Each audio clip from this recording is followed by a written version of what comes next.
It's also a place where there have been so many women throughout our history that have shaped the borough and have shaped the way in which Newham has emerged. It's a place that has been the birthplace itself of some real radical activism that has, been a focal point of movements for social justice, for political emancipation, the suffragettes, workers' rights for women.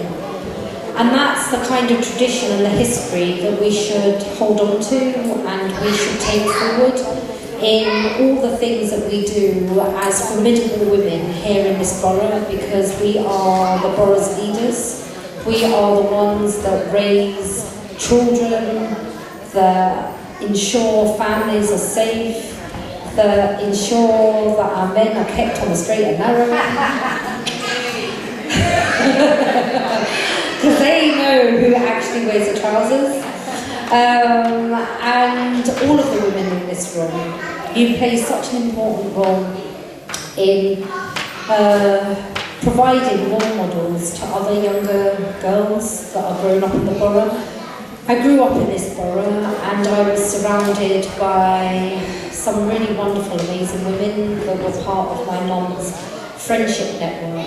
And my mum would regularly take me with her to various events, even though at times I thought, oh God, not another boring evening night out with my mum and her mates. But actually, these were really important experiences. They were experiences that showed me a different dimension of women, because I grew up, and we grew up in a society that suggests or places limitations on what women are and what they can be. But in these forums where my mum was having conversations with her friends, when they were laughing, when they were talking about politics, when they were talking about the things that they would like to change, when they were talking about the activism and the things that they would put in place to break down barriers, I learned so much.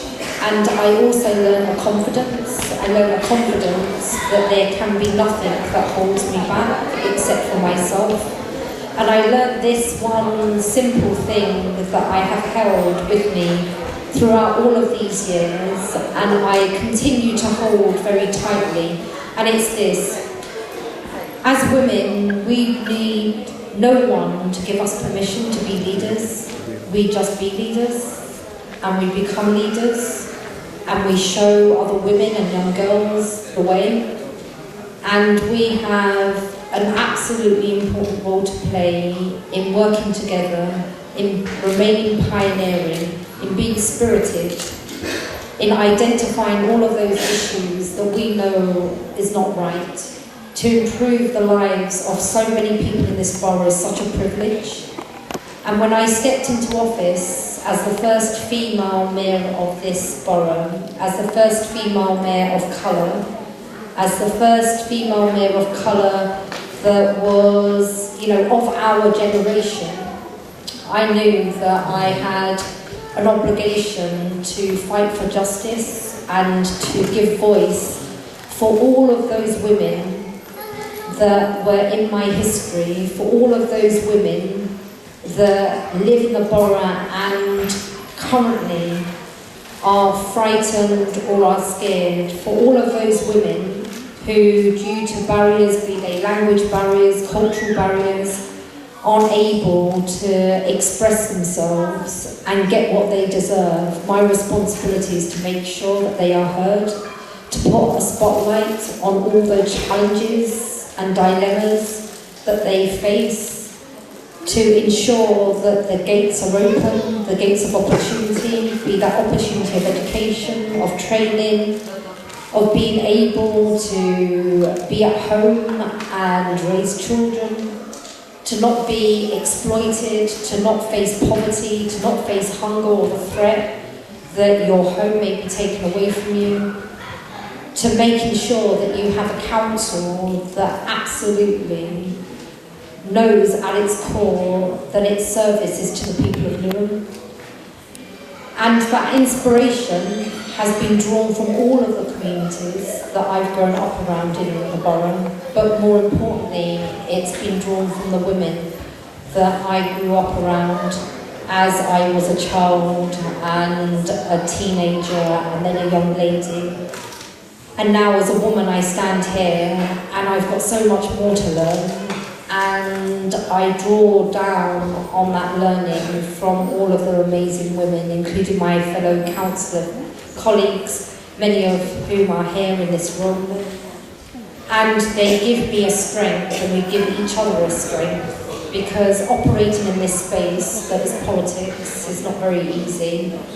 Operating in a space where you're dealing with so many challenges facing our people, and where you're needing to find resolution, and you're needing to find, the money to resource everything that you want for the people that you represent. It's really hard, it's very stressful, it makes you feel anxious.